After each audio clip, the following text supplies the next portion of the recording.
राजा गौरमी के दिन में डोलालम बेनिया।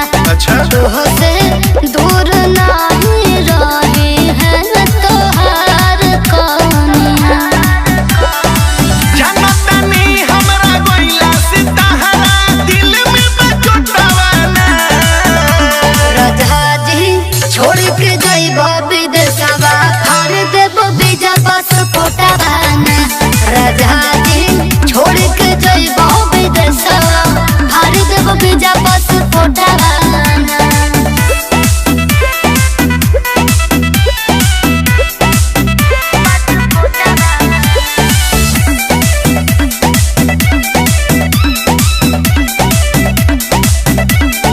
झूठो के धनिया तू करेलू फिक्रिया हो, काम नहीं चली खाली रहला से भिरिया हो। बात के बुझो का कहतनी।